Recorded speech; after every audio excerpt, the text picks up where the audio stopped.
नमस्कार दोस्तों, हम फिर से लेकर आ चुके हैं आप लोगों के लिए शाम की सभी ताज़ा और बड़ी खबरें। फटाफट अंदाज में एक एक कर बताएंगे आपको आज देश और दुनिया से क्या बड़ी खबरें निकलकर सामने आ रही हैं। लेकिन उससे पहले दोस्तों एक नज़र डालेंगे सुर्खियों पर। प्रधानमंत्री नरेंद्र मोदी के ऊपर गर्जा असदुद्दीन ओवैसी, बोले प्रधानमंत्री चुनाव के वक्त ढोंग करते हैं यूसीसी बिल लाने का। आपको बताते चले ओवैसी ने यूसीसी बिल पर बीजेपी को जमकर सुनाई खरी खोटी।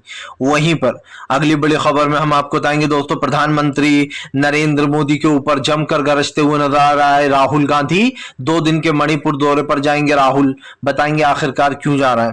वहीं पर अगली बड़ी खबर में हम आपको बताएंगे दोस्तों, पटना में हुई विपक्षी एकता से डरी हुई है बीजेपी की सरकार। जी हां, संजय सिंह ने बीजेपी के ऊपर बोला बड़ा हमला, बोले बीजेपी यूसीसी पर कर रही है राजनीति। वहीं पर अगली बड़ी खबर में हम आपको बताएंगे दोस्तों, सर आपको बताते चले जमकर जो है केसीआर के ऊपर गर्जे संजय रावत, बोले अपना ढोंग बंद करे केसीआर, बीजेपी की बी टीम बन चुके हैं वो। वहीं पर दोस्तों अगली बिग ब्रेकिंग में हम आपको बताएंगे, दरअसल आपको बता दें नोएडा में धरने पर बैठे किसान ने तराके टिकट, बोले जो जमीनें हड़प रही है सरकार एक एक कर तमाम किसानों की। वहीं पर अगली बड़ी खबर में हम आपको बताएंगे दोस्तों, दरअसल आपको बताते चले ममता बनर्जी को लगी चोट। जी हाँ, लैंडिंग के वक्त ममता बनर्जी के साथ हुआ हादसा, बताएंगे क्या हुआ है। वहीं पर अगली बड़ी खबर में हम आपको बताएंगे अरविंद केजरीवाल का बीजेपी के ऊपर बड़ा हमला, बोले दिल्ली को जंगल राज बना दिया, बीजेपी से नहीं समझ रही कानून व्यवस्था। वहीं पर अगली बड़ी खबर में हम आपको बताएंगे दोस्तों, 3 कृषि कानून को लेकर एक बार फिर से सरकार के ऊपर हमला हुए गुरुराम चढ़ानी, बताएंगे क्या कुछ बोला है।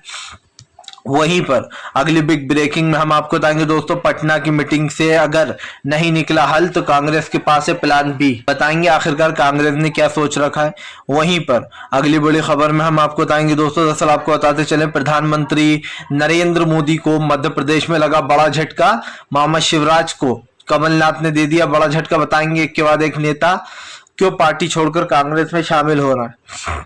हम खबरें दोस्तों फटाफट अंदाज में देंगे, एक एक कर देंगे।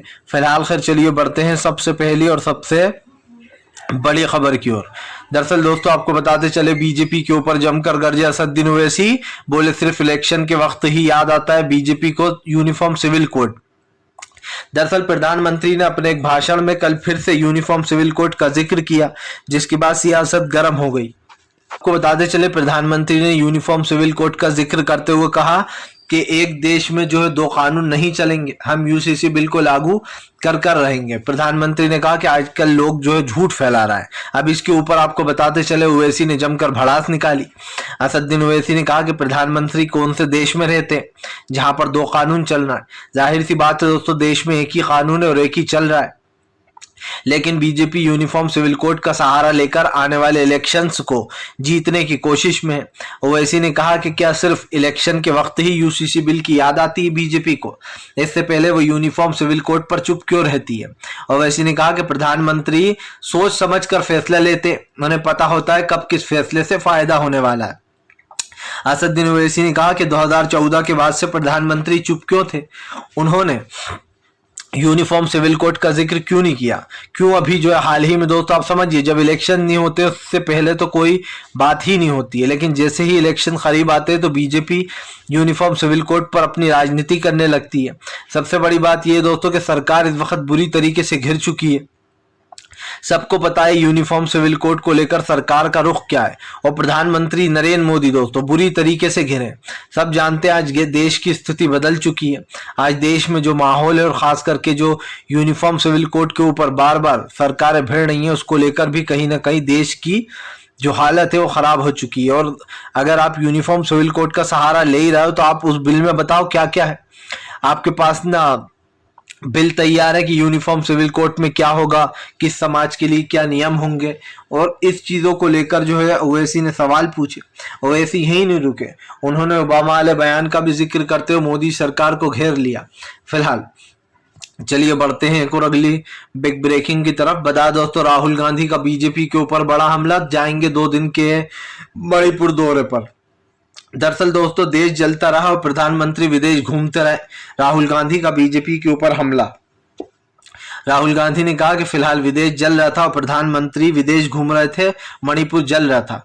राहुल गांधी 2 दिन के दौरे पर जाने वाले, वो वहां पर राहत शिविर में जिन लोगों को ठहराया गया मणिपुर के लोगों को, उनसे जाकर बातचीत करेंगे, उनका हालचाल पूछेंगे। आपको बताते चले राहुल गांधी 29 तारीख के दिन जाएंगे, 29 या 30 लगभग। तो ऐसे में राहुल गांधी 29 तारीख के दिन जाएंगे, यानी कि अब एक दिन बाद। आपको बताते चले राहुल गांधी के जाने से सियासत गर्म हो गई है, क्योंकि सब इस चीज की मांग कर रहे हैं कि अब तक मणिपुर में राष्ट्रपति शासन लग जाना चाहिए था और मणिपुर की सरकार गिर जाना चाहिए थी। लेकिन आपको बता दोस्तों, मणिपुर से राहुल गांधी जो है यहाँ पर कहीं ना कहीं बहुत दिन से, क्योंकि प्रधानमंत्री पर निशाना साध रहे हैं, और ऐसे में राहुल गांधी ने साफ कर दिया कि वो मणिपुर जाकर उन तमाम लोगों से मुलाकात करेंगे जो लोग कहीं ना कहीं परेशान हैं। आपको बताते चले प्रधानमंत्री नरेंद्र मोदी ने मणिपुर जलने पर भी एक भी न ट्वीट किया, ना कोई जो है यहाँ पर किसी से बातचीत की, जिसको लेकर विपक्ष हमलावर रहा है हमेशा से ही। आपको बता दूं लगभग 50 दिन हो गए, लेकिन अभी भी मणिपुर की हिंसा रुकने का नाम नहीं ले रही है। ऐसे में ये सवाल उठता है कि आखिरकार मणिपुर की कानून व्यवस्था पर क्यों अब तक काबिज नहीं पा पाई, क्योंकि वहां के जो विद्रोही हैं दोस्तों लगातार एक दूसरे के ऊपर हमलावर हैं। और ऐसे में ये कहना गलत नहीं होगा कि मणिपुर में 50 दिन से ऊपर हिंसा चल रही है, लेकिन सरकार चुप। राहुल गांधी ने प्रधानमंत्री को घेरते हुए कहा था कि प्रधानमंत्री नरेंद्र मोदी और गृह मंत्री अमित शाह ये दोनों मणिपुर में फेल हो गए हैं, इनसे जो है वहां की व्यवस्था नहीं संभाली जा रही। आपको बताते चले मणिपुर में बताया जा रहा रिपोर्टरों को भी रिपोर्टिंग नहीं करने दी जा रही है, वहां के जो पत्री हैं उन्हें भगा देते हैं। ऐसे साफ दिखाई दे रहा है दोस्तों कि मणिपुर की इस वक्त स्थिति काफी खराब हो चुकी है। इसीलिए राहुल गांधी जा रहा है, लेकिन राहुल गांधी के जाने से पहले बीजेपी को शौक लग गया, अब बीजेपी सियासत करने लगी है। राहुल गांधी के दौरे पर आप समझ ही ना है कि क्या होने वाला है। बीजेपी को बुरा लग गया राहुल गांधी जा रहा है, इन्हें ऐसा लग गया कि राहुल गांधी अब राजनीति करेंगे वहां जाकर। फिलहाल बढ़ते हैं एक और अगली बिग ब्रेकिंग की तरफ। बता दोस्तों अगली जो बड़ी खबर निकल कर आ रही है, आपको बताते चले दोस्तों संजय रावत का बीजेपी के ऊपर बड़ा हमला। बोले केसीआर को अपनी ढाल बना रही है बीजेपी। दरअसल दोस्तों जो केसीआर अब तक बीजेपी की बुराई कर रहे थे, विपक्ष के साथ मिल रहे थे, लालू प्रसाद यादव से लेकर तो तमाम नेताओं से केसीआर ने मुलाकात की थी। लेकिन आपको बता दें सिर्फ कांग्रेस से बात न बनने के ऊपर अब केसीआर जो है वो तमाम विपक्ष पार्टियों पर भी हमलावर हो गए।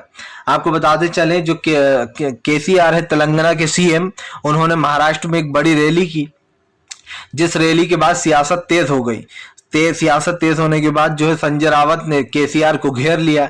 संजय रावत का कहना है, संजय रावत ने केसीआर पर जमकर हमला बोला और कहा कि फिलहाल केसीआर जो है वो जानबूझकर राजनीति कर रहे हैं और वो बीजेपी की बी टीम बन चुके हैं। आपको बताते चले केसीआर का नाम लेते हुए यहाँ पर साफ साफ जो है संजय रावत ने हमला बोला और कहा कि फिलहाल प्रधानमंत्री नरेंद्र मोदी के लिए केसीआर काम कर रहा है। दरअसल दोस्तों साफ दिखाई दे रहा है कि केसीआर जो है जिनका रुख अलग हुआ करता था, वो विपक्ष के साथ हुआ करते थे, लेकिन इस वक्त दोस्तों केसीआर और पूरी की पूरी जो बीजेपी है वो एकजुट हो चुकी है। और आपको बताते चले अभी कुछ दिन पहले केसीआर के जो बेटे हैं वो भी गृह मंत्री अमित शाह से उन्होंने मुलाकात की है। लेकिन मामला सिर्फ यहीं तक सीमित नहीं है। आप समझिए केसीआर को लग रहा है कि कांग्रेस जो है वो उनकी नैया डुबोने में लगी है, क्योंकि कांग्रेस ने केसीआर के लगभग 30 से 35 नेताओं को अपनी पार्टी में शामिल करा लिया सदस्यता दिलाकर, जिसके बाद दोस्तों उनकी पार्टी टूटने लगी है। अब उनको यह डर है कि कांग्रेस कहीं तेलंगाना ना जीत जाए और उनको बड़ा नुकसान होगा इससे दोस्तों। और यही कारण है जो तेलंगाना में अब केसीआर को बीजेपी की जरूरत पड़ रही है। लेकिन केसीआर शायद भूल गए हैं कि जितने भी पार्टियां बीजेपी के साथ आज तक रही हैं, बीजेपी ने सबके साथ दगाबाजी की है। चाहे वो उद्धव सरकार हो, चाहे वो नीतीश कुमार हो, उनकी भी अभी सरकार गिराने की कोशिश कर रहे थे, उनके ही एमएलए खरीद लेती है जो इनके साथ गठबंधन में होते हैं। चलिए बढ़ते हैं एक और अगली बिग ब्रेकिंग की तरफ। बता दोस्तों अगली जो बड़ी खबर निकल कर आ रही है, आपको बताते चले दोस्तों नोएडा में किसानों की जमीन हड़पने के ऊपर भड़के किसान नेता राकेश टिकैत। बोले फिलहाल सरकार धीरे धीरे कर ये सरकार सब देश की सबसे भ्रष्ट सरकार है, ये किसानों की जमीनें और घर घेर रही है जगहें। आपको बताते चले दोस्तों दरअसल यहाँ पर किसानों का जमकर प्रदर्शन चल रहा है नोएडा में। बताया जा रहा है नोएडा में किसानों की जमीनें और बसे हुए जो घर हैं उनकी घरों को छीना जा रहा है, कहा जा रहा है ये सरकारी जगह है। आपको बताते चले नोएडा में जब किसानों की जमीनें हड़पी जा रही तो राकेश टिकैत ने कहा कि प्रशासन ने कहा था कि वो 10% देगा इस पर, लेकिन अब तक इन लोगों को 10% का पैसा नहीं दिया जा रहा और इनसे खाली कराने की कोशिश की जा रही है। और राकेश टिकैत ने कहा कि जो घर बने हुए हैं वो नहीं हटाए जाएंगे, वो वहीं पर रहेंगे जो बस्तियां बसी हुई हैं, जो घर बसे हुए हैं। आपको बता दें दरअसल पूरा मामला ही ये है। राकेश टिकैत ने कहा कि फिलहाल ये आंदोलन इसीलिए हो रहा है क्योंकि ये देश की सबसे भ्रष्ट सरकार है, खास करके दोस्तों उत्तर प्रदेश में आता है क्योंकि नोएडा। ऐसे में राकेश टिकैत ने अब योगी सरकार को घेर लिया है। राकेश टिकैत ने कहा कि जब तक आंदोलन खत्म नहीं होगा, जब तक प्रशासन ये नहीं कहेगा कि वो यहाँ रह रहे लोगों को नहीं हटाएगा।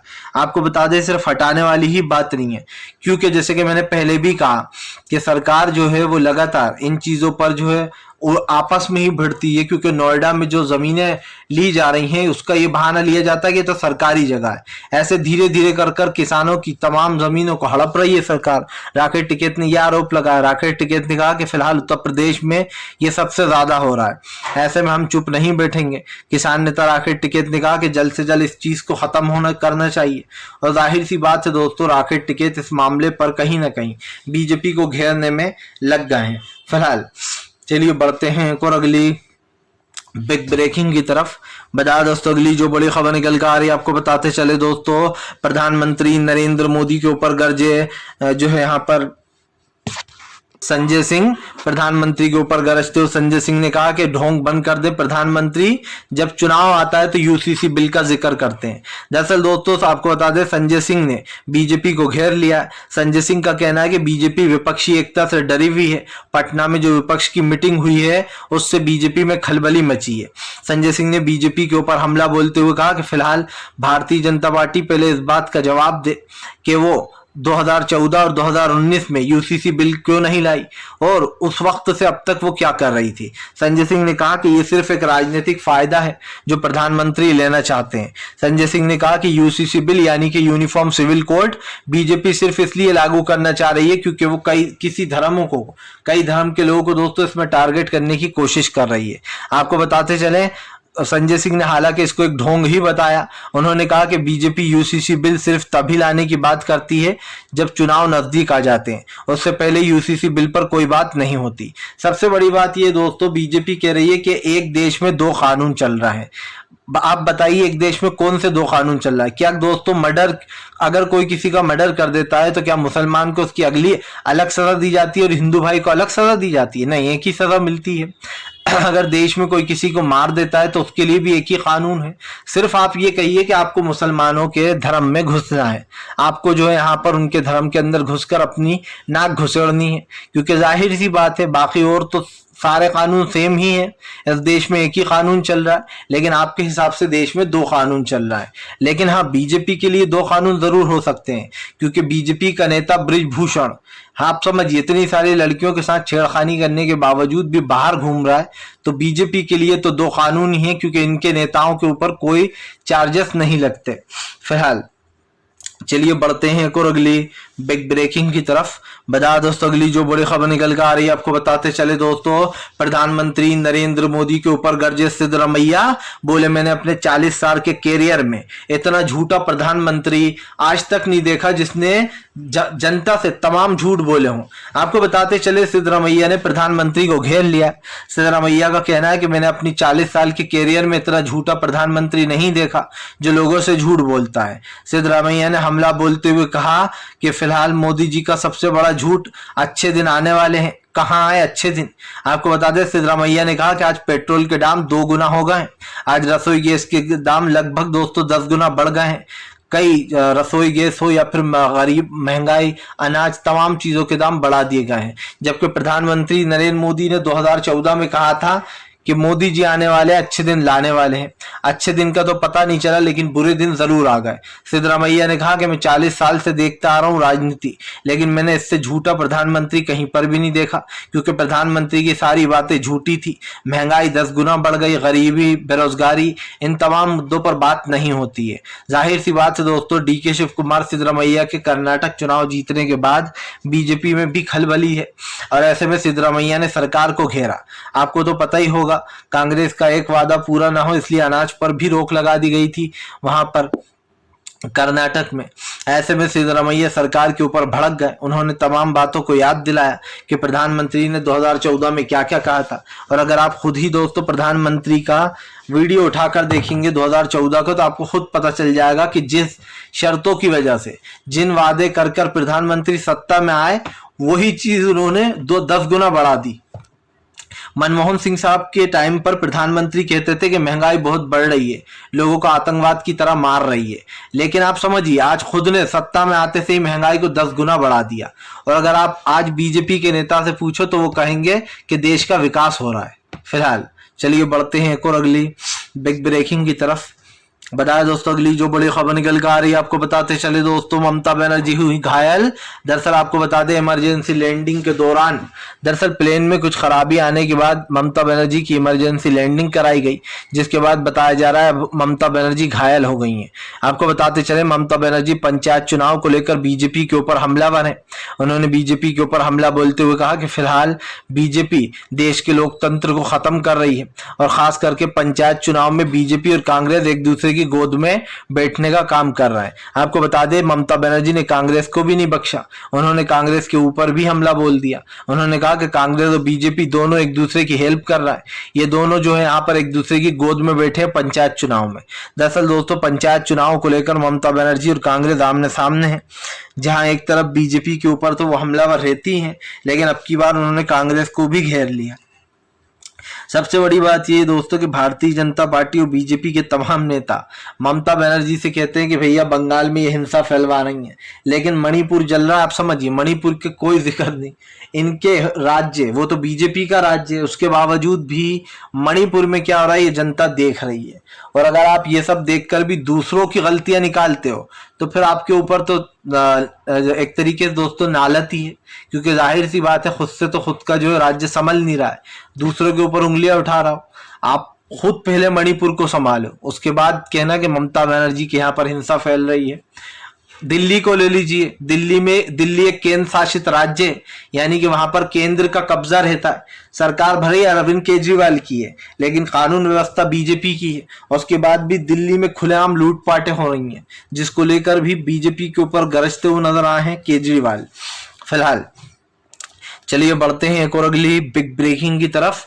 बता दोस्तों अगली जो बड़ी खबर निकल कर आ रही है, आपको बताते चले दोस्तों, प्रधानमंत्री नरेंद्र मोदी के ऊपर जमकर गरजते हुए नजर आया अखिलेश यादव। बोले 80 का नारा ही बीजेपी को सत्ता से बाहर करेगा। आपको बताते चले दोस्तों इन दिनों लोकसभा चुनाव को लेकर विपक्ष में खलबली है, क्योंकि विपक्ष जहां एक तरफ प्लान बना चुका है तो वहीं भी दूसरी तरफ बीजेपी में भगदड़ मच गई है। जाहिर सी बात है उत्तर प्रदेश का अखिलेश का 80 वाला प्लान क्या काम करेगा ये देखना दिलचस्प होने वाला है, क्योंकि अखिलेश यादव ने साफ कहा था कि फिलहाल अब एनडीए का मुकाबला पीडीए करेगी, यानी कि दोस्तों तमाम विपक्ष पार्टियां जो हैं वो बीजेपी का मुकाबला करने के लिए तैयार हैं।